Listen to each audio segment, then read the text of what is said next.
Comment devenir une personne résiliente, capable de ne pas se laisser abattre par les situations ou les personnes autour de nous? Comment éviter de se laisser envahir par les difficultés qui se présentent? La réponse réside dans l'utilisation de notre esprit, en apprenant à préserver notre force intérieure, malgré les obstacles que nous rencontrons. Les stoïciens ont été pionniers dans l'étude de nos émotions et dans le développement d'outils pratiques pour mieux faire face à la vie. Dans cette vidéo, nous nous appuierons sur cette philosophie pour apprendre à rester imperturbable face aux épreuves. 1. Trouvez votre force. Pensez-vous que nous sommes conçus pour être forts seulement face à des défis mineurs? Non. En tant qu'êtres humains, nous possédons une capacité extraordinaire à transformer les difficultés les plus grandes en opportunités de croissance et d'apprentissage. Cette capacité n'est pas un hasard, elle définit notre nature. Cessez de percevoir les défis comme des fardeaux inévitables. Au lieu de les voir comme des obligations, considérez-les comme des occasions d'apprendre et de grandir. Cette simple modification de perspective peut transformer votre expérience des défis. Réfléchissez-y un instant. Nous ne sommes pas contraints de faire face à des difficultés. Nous avons l'opportunité de les affronter. Nous ne sommes pas forcés de travailler chaque jour. Nous avons la chance de le faire. Nous ne devons pas nous adapter aux changements inconfortables. Nous avons la capacité de les surmonter. C'est en cela que réside notre véritable nature. La résilience et la force que nous possédons aujourd'hui sont le résultat de l'évolution de milliers de générations. Chaque épreuve que nos ancêtres ont traversée, chaque obstacle qu'ils ont surmonté, a contribué à forger la robustesse que nous héritons aujourd'hui.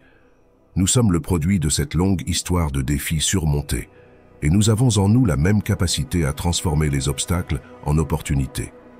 Considérez les oiseaux. Leurs ailes ne sont pas conçues pour les limiter à marcher sur terre, mais pour les propulser dans les airs. De la même manière, notre résilience et notre force d'esprit ne sont pas destinées à nous offrir une vie sans obstacles, mais à nous aider à franchir les défis qui se présentent à nous. Les ailes permettent aux oiseaux de voler et d'explorer des horizons plus larges, au-delà des simples déplacements terrestres. De même, la résilience et la force d'esprit nous sont données non pas pour nous éviter les obstacles, mais pour nous permettre de les affronter et de les surmonter. Ces qualités sont là pour être mises à l'épreuve et pour nous aider à dépasser les limites que la vie nous impose. Elles nous préparent à gérer les épreuves et à tirer des leçons des situations difficiles, en nous poussant à grandir et à évoluer. Plutôt que de voir les défis comme une contrainte, rappelez-vous que vous avez la capacité de les surmonter.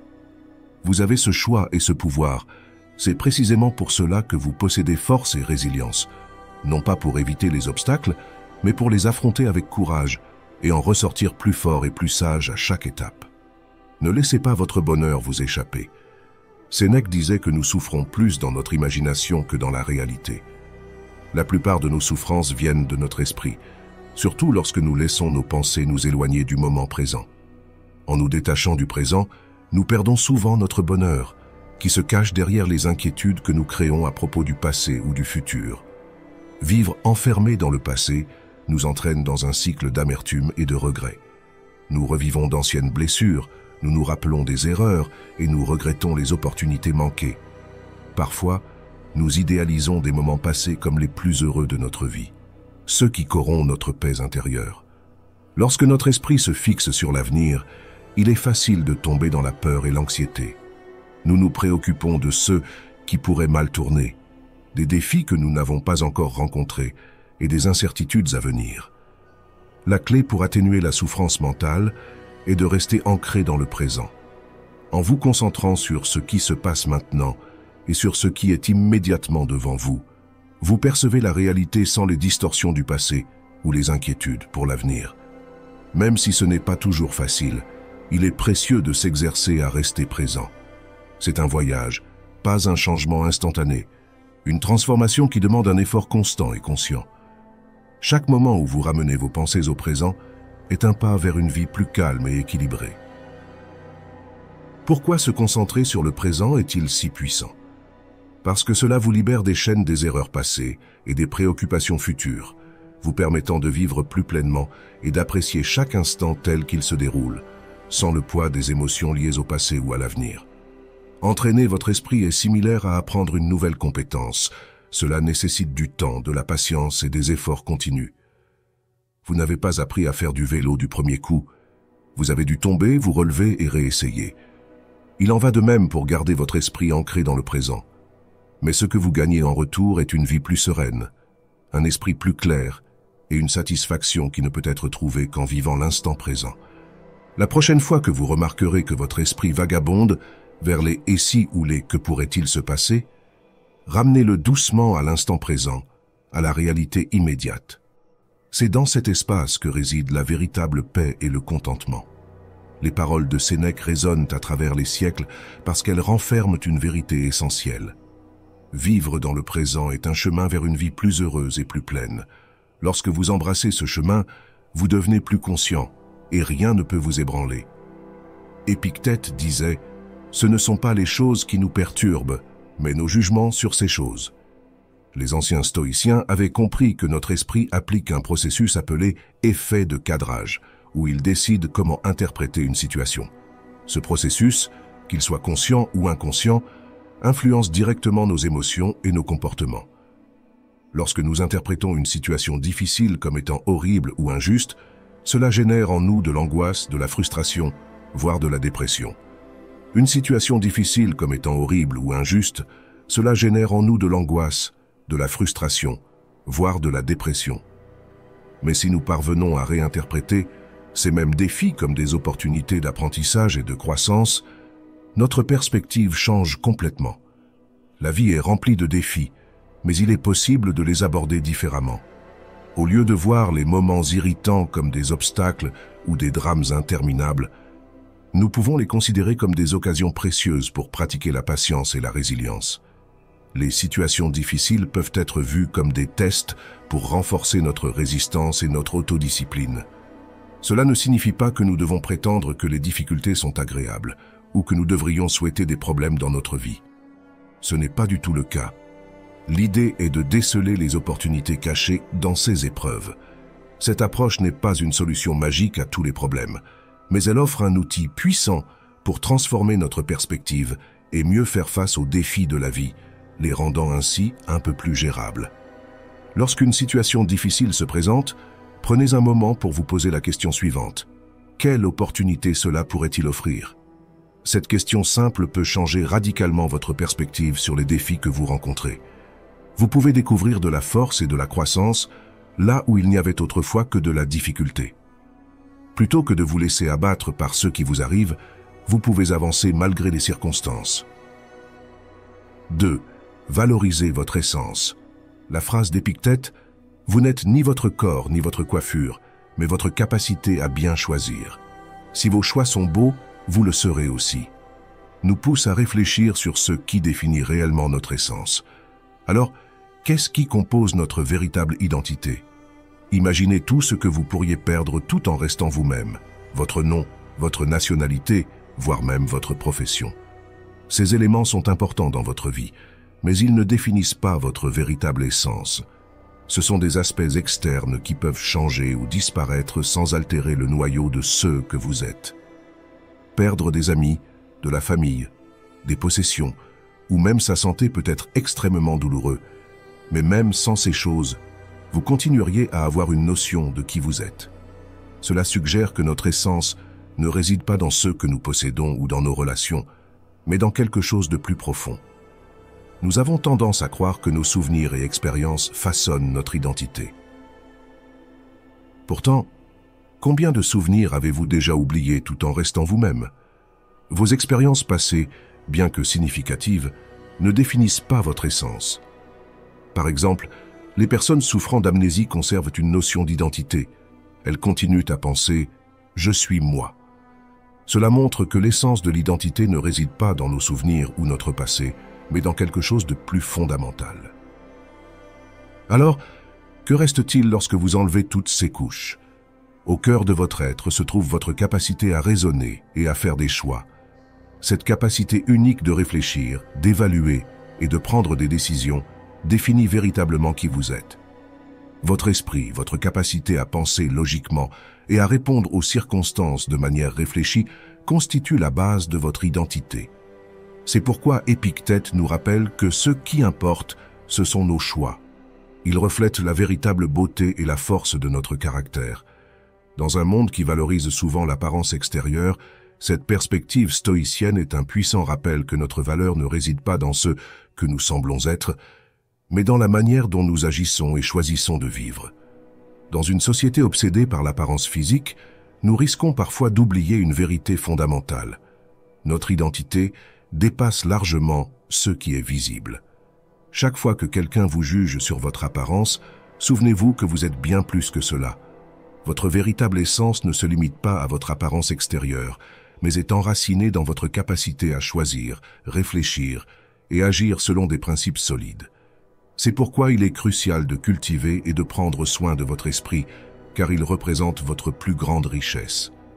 En affinant votre capacité à faire des choix conscients et réfléchis, vous révélez l'essence la plus pure de ce que signifie être vous-même. La véritable beauté émane de l'intérieur, de la clarté de votre esprit, de la force de vos convictions et de la sagesse de vos choix. 3. N'ayez pas peur de vous exprimer. Contrôler ses émotions ne signifie pas les étouffer ou les cacher. Il s'agit plutôt de trouver un équilibre entre ce que nous ressentons et la manière dont nous choisissons de le montrer au monde. La peur de révéler nos véritables sentiments et pensées, souvent alimentée par la crainte du jugement des autres, peut nous empêcher de vivre de manière authentique. Exprimer ce que nous ressentons est essentiel pour rester fidèles à nous-mêmes. En mettant de côté la peur et l'insécurité, nous ouvrons la voie à une vie plus pleine, où nos émotions et pensées sont communiquées avec clarté et sincérité. Pensez à une situation où vous avez mal interprété l'intention d'un collègue et où vous avez compris ce qu'il voulait réellement dire seulement après une conversation directe. Ces expériences montrent l'importance d'une communication ouverte pour éviter les malentendus et les conflits inutiles. Lorsque nous nous exprimons clairement, nous permettons à nos intentions d'être comprises et à nos sentiments d'être reconnus, ce qui peut éviter de nombreux malentendus. Imaginez votre vie comme un vase en verre rempli de grosses pierres, de petites pierres et de sable. Si vous ajoutez tout en même temps, le vase se remplit de manière chaotique. Mais si vous commencez par les grosses pierres, suivies des petites pierres et enfin du sable, tout s'imbrique parfaitement. Ce vase symbolise notre vie. Les grosses pierres représentent nos émotions et pensées les plus profondes, tandis que les petites pierres et le sable symbolisent les préoccupations insignifiantes et les peurs irrationnelles. Lorsque nous avons peur de nous exprimer, c'est comme si nous remplissions notre vase de sable et de petites pierres, laissant peu d'espace pour ce qui est vraiment important, nos émotions les plus sincères et significatives. L'autocontrôle ne consiste pas uniquement à maîtriser nos émotions, mais aussi à savoir comment exprimer nos sentiments les plus profonds, qu'ils soient d'affection, d'amour ou de douleur. Il s'agit de reconnaître ces émotions et de les communiquer de manière saine et constructive, transformant le dialogue en un outil puissant pour mieux comprendre nous-mêmes et les autres.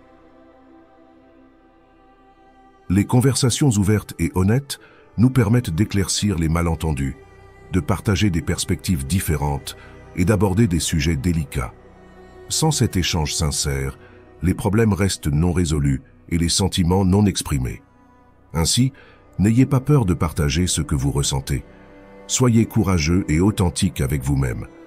L'authenticité dans l'expression de nos sentiments nous libère de la peur et nous permet de vivre avec plus de clarté, de compréhension et de connexion avec les autres. Comme l'a dit Carl Rogers, un des psychologues influents du XXe siècle, le paradoxe curieux est que lorsque je m'accepte tel que je suis, alors je peux changer. En acceptant et en exprimant honnêtement nos sentiments, nous nous ouvrons à la croissance et au développement personnel. 4. Développez le sentiment d'empathie. Chaque fois que quelqu'un vous fait du tort, réfléchissez immédiatement à la conception du bien et du mal qui a guidé cette personne dans ses actions.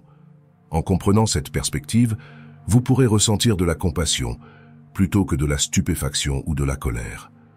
Marc Aurèle et Socrate ont exprimé une idée similaire en affirmant « Personne ne fait le mal volontairement ».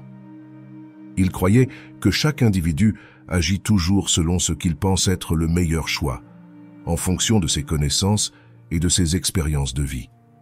Autrement dit, lorsque quelqu'un agit de manière nuisible, c'est parce qu'il croit que c'est la meilleure chose à faire dans sa situation, même si ce choix peut sembler irrationnel ou injustifiable. Ce concept peut être difficile à accepter, surtout si vous êtes confronté à la cruauté ou à l'injustice.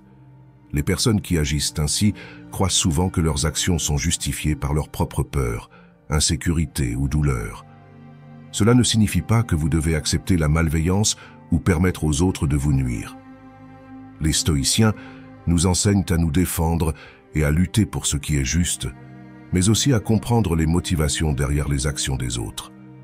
En cherchant à comprendre pourquoi quelqu'un croit que ses actions sont nécessaires, vous pouvez répondre avec sagesse et équilibre, plutôt qu'avec colère ou ressentiment. Souvent, les comportements négatifs des autres reflètent leurs propres problèmes et insécurités plutôt qu'une faute de votre part. Beaucoup projettent leur propre douleur sur les autres, au lieu de traiter leurs émotions de manière saine. Reconnaître cela nous aide à gérer les conflits plus efficacement et à maintenir notre paix intérieure, même dans les situations les plus difficiles. Il est crucial de se rappeler que le comportement des autres en dit souvent plus sur eux que sur nous. Si vous avez déjà ressenti de la tristesse ou de l'humiliation à cause de quelqu'un qui vous a maltraité, rappelez-vous toujours cette vérité. Si vous avez besoin de partager votre expérience, n'hésitez pas à la raconter dans les commentaires. Apprendre à gérer les émotions négatives est crucial. Imaginez l'esprit comme un bol d'eau et les impressions comme des rayons de lumière tombant sur cette eau. Lorsque l'eau est agitée, il semble que la lumière elle-même soit troublée, mais en réalité, ce n'est pas le cas. Épictète nous rappelle que pour préserver notre bien-être émotionnel, il est essentiel de savoir gérer les émotions qui nous affectent négativement. Ces émotions font partie intégrante de la vie, mais lorsqu'elles sont intenses et persistantes, elles peuvent perturber notre équilibre émotionnel et mental. L'autocontrôle est un outil précieux pour ce processus, car il nous aide à reconnaître, comprendre et gérer nos sentiments. Développer la capacité de contrôler nos émotions comme la colère, la peur, l'insécurité et la tristesse nous permet d'éviter qu'elles ne nous dominent et n'affectent notre qualité de vie. Ressentir ces émotions est naturel, mais ce qui compte vraiment, c'est comment nous choisissons de réagir face à elles. Nous avons la possibilité de percevoir le monde avec compassion, empathie ou critique. En fin de compte, nous pouvons ajuster notre vision et notre perspective sur les situations que nous rencontrons, influençant ainsi notre bien-être général.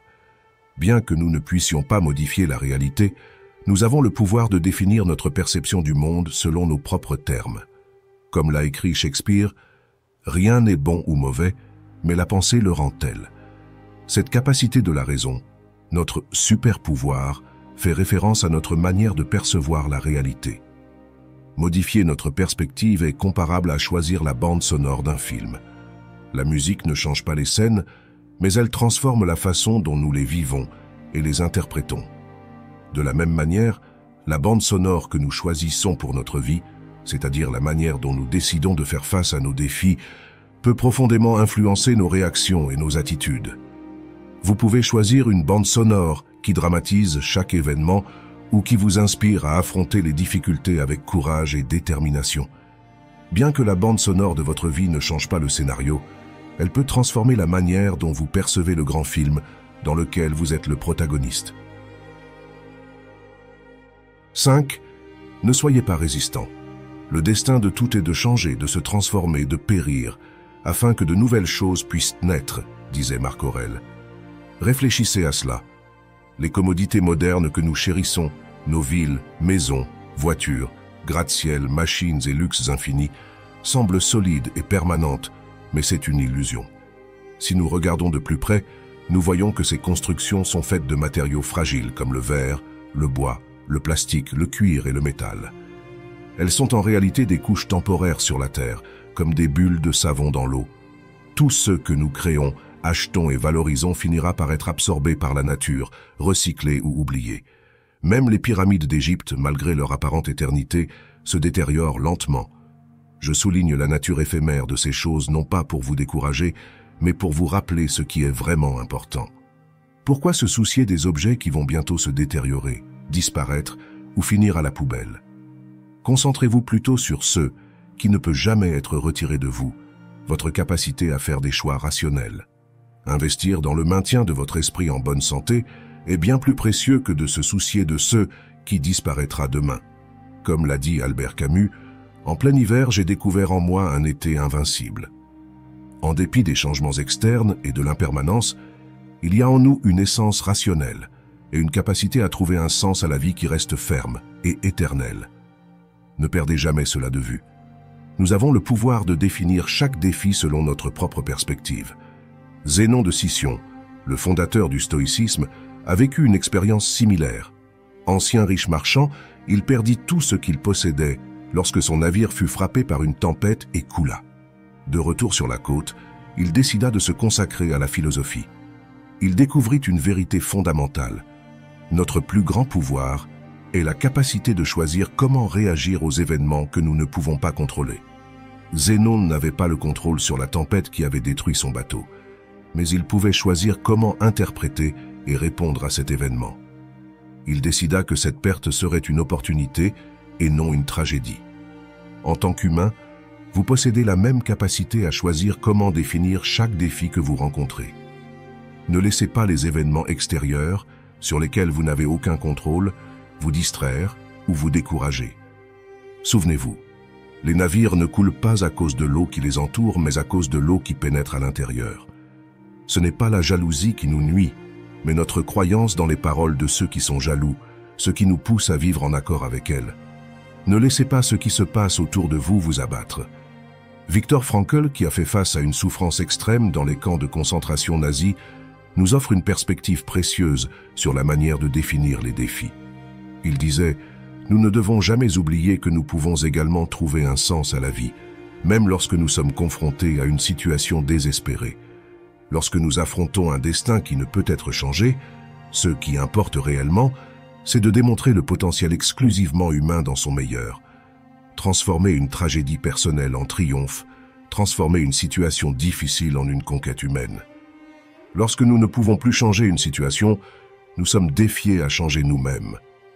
Merci d'avoir regardé cette vidéo.